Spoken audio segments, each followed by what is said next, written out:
Hi ಎಲ್ಲರಿಗೂ ನಮಸ್ಕಾರ. ಬನ್ನಿ ಮುದ್ದು ಸೊಸೆ ಸೀರಿಯಲ್ ಏನಾಗ್ತಾ ಇದೆ ಅಂತ ನೋಡ್ಕೊಂಡು ಬರೋಣ. ಈ ಕಡೆ ಸುಭಾಷ ಎಂಗೇಜ್ಮೆಂಟ್ ಆಗೋ ಹುಡುಗಿ ಜೊತೆ ಮಾತಾಡ್ತಾ ಇರಬೇಕಾದ್ರೆ ಚಂಪಾ ಕೂಡ ಕಾಲ್ ಮಾಡ್ತಾ ಇರ್ತಾಳೆ. ಆದರೆ ಸುಭಾಷ ಕಾಲ್ ಪಿಕ್ ಮಾಡ್ದೇನೆ ಹುಡುಗಿ ಜೊತೆ ಮಾತಾಡ್ತಾ ಇರಬೇಕಾದ್ರೆ ಈ ಕಡೆ ಚಂಪಾ ಕೂಡ ಅಲ್ಲ ರೂಮಲ್ಲಿ ಒಬ್ಬನೇ ಇದ್ದ, ಆದರೂ ಕೂಡ ನಾನು ಕಾಲ್ ಮಾಡಿದರೆ ಪಿಕ್ ಮಾಡ್ತಾ ಇಲ್ಲ, ಇವನು ಯಾಕೆ ಈ ರೀತಿ ಮಾಡ್ತಾ ಇದ್ದಾನೆ ಅಂತ ಚಂಪಾ ಕೂಡ ಯೋಚನೆ ಮಾಡ್ತಾ ಇರ್ತಾಳೆ. ಅದೇ ಟೈಮ್ಗೆ ಈ ಕಡೆ ಎಂಗೇಜ್ಮೆಂಟ್ಗೆ ಮನೆಯವರೆಲ್ಲರೂ ಕೂಡ ರೆಡಿ ಮಾಡ್ತಾ ಇರಬೇಕಾದ್ರೆ ವಿದ್ಯಾ ಕೂಡ ತಟ್ಟೆ ಎಷ್ಟಿದಾವೆ ಅಂತ ಅವ್ರ ಅತ್ತೆ ಮುಂದೆ ಹೇಳ್ತಾ ಇರ್ತಾಳೆ. ಅಯ್ಯೋ ವಿದ್ಯಾ, ಆರತಿ ತಟ್ಟೆ ಎಲ್ಲ ಒಂದೆರಡು ಎಕ್ಸ್ಟ್ರಾನೇ ತಗೋ, ಎದಕ್ಕಾದ್ರೂ ಬೇಕಾಗುತ್ತೆ ಅಂತ ಮೋನ ಹೇಳ್ತಾ ಇರಬೇಕಾದ್ರೆ ಅದನ್ನ ಚಂಪಾ ಕೂಡ ಕೇಳಿಸ್ಕೊಂಡು, ಅಲ್ಲವ ಇದನ್ನೆಲ್ಲ ಗಂಡಿನ ಮನೆಯವ್ರು ತಾನೇ ತರೋದು, ಇದನ್ನ ನಾವ್ಯಾಕೆ ತಗೊಂಡೋಗ್ಬೇಕು ಅಂತ ಚಂಪಾ ಕೇಳ್ತಾಳೆ.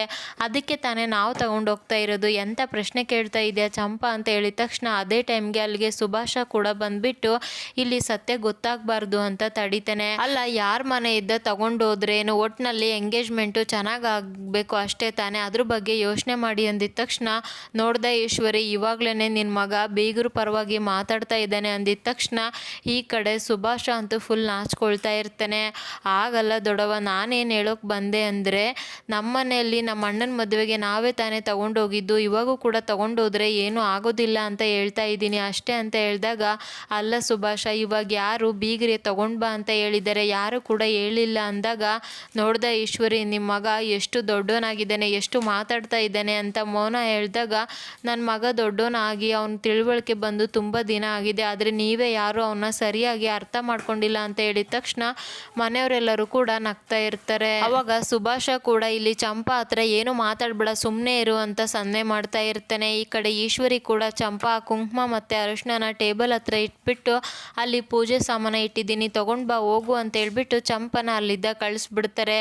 ಅಲ್ಲ ಇವಳಿಗೇನಾದರೂ ಸತ್ಯ ಗೊತ್ತಾದರೆ ಹೇಗಪ್ಪ ಮಾಡೋದು, ನನಗಂತೂ ಒಂದು ಅರ್ಥ ಆಗ್ತಾ ಇಲ್ಲ ಅಂತ ಸುಭಾಷ ತುಂಬ ಗಾಬರಿ ಆಗ್ತಾ ಇರಬೇಕಾದ್ರೆ ಈ ಕಡೆ ಈಶ್ವರಿ ಕೂಡ ಏನಾಯ್ತೋ ಯಾಕೋ ಅಷ್ಟೊಂದು ಗಾಬರಿ ಆಗಿದೆಯಾ ಅಂತ ಕೇಳ್ತಾರೆ.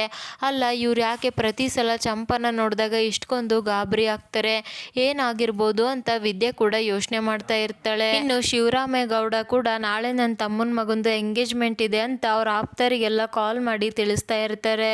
ಹಾಗೆ ನಾಳೆ ಹೈಕಮಾಂಡ್ ಅವರು ಕೂಡ ಬರ್ತಾರೆ ಅಂತ ಹೇಳ್ತಾ ಇರಬೇಕಾದ್ರೆ ಭದ್ರಾ ಮತ್ತು ವಿದ್ಯಾ ಅಲ್ಲಿ ಹೋಗ್ತಾ ಇರಬೇಕಾದ್ರೆ ಕರೆದ್ಬಿಟ್ಟು, ಭದ್ರಾ ಬಾರ ಇಲ್ಲಿ ಅಂತ ಹೇಳ್ತಾನೆ, ನಿಮ್ಮ ಬೀಗರಿಗೆ ಒಂದು ಫೋನ್ ಮಾಡಿ ಕೊಡು, ನಾಳೆ ಎಂಗೇಜ್ಮೆಂಟಿಗೆ ಬರೋಕೆ ಹೇಳ್ತೀನಿ ಅಂದಿದ ತಕ್ಷಣ, ಅಪ್ಪಯ್ಯ ನಾನು ಆಲ್ರೆಡಿ ಕರೆದಿದ್ದೀನಿ ಅಂತ ಭದ್ರಾ ಹೇಳ್ತಾನೆ.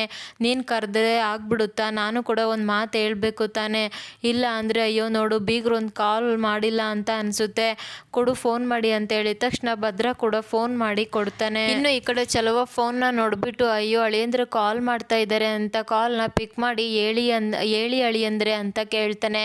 ಮಾತಾಡ್ತಾ ಇರೋದು ಅವರಪ್ಪ ಶಿವರಾಮೇಗೌಡ ಅಂದಿದ ತಕ್ಷಣ, ಅಯ್ಯೋ ನೀವ ಗೌಡ್ರೆ ಚೆನ್ನಾಗಿದ್ದೀರಾ ಅಂತ ಮಾತಾಡಿಸ್ತಾ ಇರ್ತಾನೆ. ಹೌದು ನಾವು ಕೂಡ ಚೆನ್ನಾಗಿದ್ದೀವಿ, ನಾಳೆ ನನ್ನ ತಮ್ಮನ ಮಗಂದು ಎಂಗೇಜ್ಮೆಂಟ್ ಇದೆ, ಒತ್ತಾರಕ್ಕೆ ಎಲ್ಲರೂ ಬೇಗ ಎದ್ದು ಬಂದ್ಬಿಡಿ ಅಂದಿದ ತಕ್ಷಣ, ಅಯ್ಯೋ ಅಳಿಯಂದ್ರು ಆಲ್ರೆಡಿ ಹೇಳಿದ್ರು ಅಂತ ಈ ಕಡೆ ಚಲುವ ಹೇಳ್ತಾನೆ. ಬರೀ ಅಳಿಯ ಕರೆದ್ರೆ ಆಗೋದಿಲ್ಲ ತಾನೇ, ನಾವು ಒಂದು ಮಾತು ಹೇಳಬೇಕು ಅದಕ್ಕೇನೆ ಫೋನ್ ಮಾಡಿದ್ದೀನಿ, ಬಿರ್ನೆ ಎಲ್ಲರೂ ಬಂದ್ಬಿಡಿ ಅಂದಿದ ತಕ್ಷಣ ಈ ಕಡೆ ಚಲುವ ಕೂಡ ರತ್ನ ಹತ್ರ ಬಂದ್ಬಿಟ್ಟು, ಗೌಡ್ರು ಕಾಲ್ ಮಾಡಿದ್ರು, ಅವರೇ ಖುದ್ದಾಗಿ ನಾಳೆ ಒತ್ತರಿಕೆಗೆ ಎಲ್ಲರೂ ಬೇಗ ಬರಬೇಕು ಅಂತ ಹೇಳ್ತಾ ಇದ್ದಾರೆ ಅಂದಾಗ, ಅಯ್ಯೋ ಅವರೇ ಅಷ್ಟು ಪಿರುತಿ ಇದ್ದ ಕಾಲ್ ಮಾಡಿದ್ದಾರೆ ಅಂದಮೇಲೆ ಬೆಳಗ್ಗೆ ರಜಾ ಮಾಡಿಬಿಟ್ಟು ಬೇಗನೆ ಹೋಗೋಣ ಅಂತ ಮನೆಯವರೆಲ್ಲರೂ ಮಾತಾಡ್ತಾ ಇರಬೇಕಾದ್ರೆ, ಸರು ಕೂಡ ಆಗಿದ್ರೆ ನಾಳೆ ರಜೆ ಅಂತ ನಾನು ಇವಾಗ ಬರ್ದಾಕ್ಬಿಡ್ತೀನಿ ಅಂತ ಅವ್ರ ಅಪ್ಪ ಅಮ್ಮ ಮುಂದೆ ಹೇಳ್ತಾ ಇರ್ತಾಳೆ. ಭದ್ರಾ ನಾಳೆ ಯಾವುದೇ ಕಾರಣಕ್ಕೂ ಎಂಗೇಜ್ಮೆಂಟಲ್ಲಿ ತೊಂದರೆ ಆಗಬಾರ್ದು, ನೀನೇ ಎಲ್ಲ ಮುಂದೆ ನಿಂತಿದ್ದು ನೋಡ್ಕೋಬೇಕು ಅಂತ ಹೇಳಿದ ತಕ್ಷಣ, ಸರಿ ಆಯಿತು ಅಪ್ಪ ಅಂತ ಹೇಳ್ಬಿಟ್ಟು ಅಲ್ಲಿದ್ದ ಹೊರಡ್ತಾನೆ. ಇನ್ನು ಬೆಳಗ್ಗೆ ಕೂಡ ಆಗುತ್ತೆ. ಚಂಪಾ ಕೆಲಸ ಮಾಡ್ತಾ ಇರಬೇಕಾದ್ರೆ ಈ ಕಡೆ ಸುಭಾಷ ಕೂಡ ರೆಡಿಯಾಗಿ ಬರ್ತಾನೆ. ಅಲ್ಲ ಸತ್ಯ ಗೊತ್ತಿಲ್ಲದೇನೆ ಇವಳು ಇಷ್ಟೊಂದು ಅನುಮಾನ ಪಡ್ತಾ ಇದ್ದಾಳೆ, ಇಷ್ಟೊಂದು ಕೋಪದಲ್ಲಿ ಪ್ರಶ್ನೆನ ಮಾಡ್ತಾಳೆ, ಒಂದು ಪಕ್ಷ ಏನಾದರೂ ಸತ್ಯ ಗೊತ್ತಾದರೆ ಇವಳು ಯಾವ ರೀತಿ ಮಾಡ್ಬೋದು, ಹೇಗಾದರೂ ಮಾಡಿ ಇವಳನ್ನ ಇಲ್ಲಿದ್ದ ಕಳಿಸ್ಬೇಕು ಅಂತ ಅಂದ್ಕೊಂಡು ಸುಭಾಷ ಈ ಕಡೆ ಚಂಪಾ ಹತ್ರ ಬಂದ್ಬಿಟ್ಟು, ಚಂಪಾ ವಾಷಿಂಗ್ ಮೆಷಿನು ಕೆಟ್ಟೋಗಿದೆ ಅಂತ ಹೇಳ್ತಾ ಇದ್ದಾರೆ, ಸ್ವಲ್ಪ ಇದನ್ನು ನಿಮ್ಮ ಮನೆ ಹತ್ರ ತೊಗೊಂಡೋಗಿ ಬಟ್ಟೆನ ತೊಳ್ಕೊಂಡು ಬರ್ತೀಯ ಅಂತ ಹೇಳಿದಾಗ, ಅಷ್ಟೇ ತಾನೇ ಅಲ್ಲಿ ಟೇಬಲ್ ಮೇಲೆ ಇಟ್ಟಿರು, ಆಮೇಲೆ ಹೋಗ್ತಾ ತೊಗೊಂಡೋಗಿ ಒಗ್ದಾಕ್ತೀನಿ ಅಂತ ಹೇಳ್ತಾಳೆ.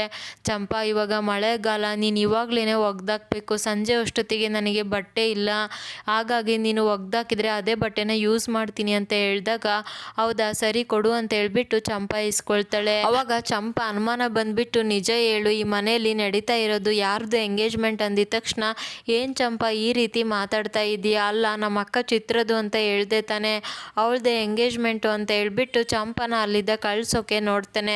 ಈ ಕಡೆ ಸುಭಾಷ ರೆಡಿಯಾಗಿರೋದನ್ನ ನೋಡಿಬಿಟ್ಟು ಈಶ್ವರಿ ಅಂತೂ ರಾಜ್ಕುಮಾರ್ ಥರ ಕಾಣ್ತಾ ಇದೆಯಾ ಅಂತ ಫುಲ್ ಹೊಗಳ್ತಾ ಇರ್ತಾಳೆ. ಅಯ್ಯೋ ಇವಾಗ ಕಾಲ ಚೆನ್ನಾಗಿದೆ, ಎಲ್ಲರೂ ಓಡಿ ಅಂತ ಹೇಳ್ಬಿಟ್ಟು ಅಜ್ಜಮ್ಮ ಎಲ್ಲರನ್ನೂ ಎಂಗೇಜ್ಮೆಂಟ್ಗೆ ರೆಡಿ ಮಾಡಿ ಅಲ್ಲಿದ್ದ ಕಳಿಸ್ತಾ ಇರ್ತಾರೆ. ನೋಡಿದರೆ ಎದುರುಗಡೆ ಚಂಪಾ ಕೂಡ ಬರ್ತಾಳೆ. ಹಾಗಿದ್ರೆ ನಿಜವಾಗ್ಲೂ ಕೂಡ ಚಂಪಾಗೆ ಸುಭಾಷಂದೇ ಎಂಗೇಜ್ಮೆಂಟ್ ಅನ್ನೋ ಸತ್ಯ ಗೊತ್ತಾಗುತ್ತಾ ಅಂತ ನೋಡಬೇಕು. ಇದಿಷ್ಟು ಇವತ್ತಿನ ಸಂಚಿಕೆ. Thank you so much every one.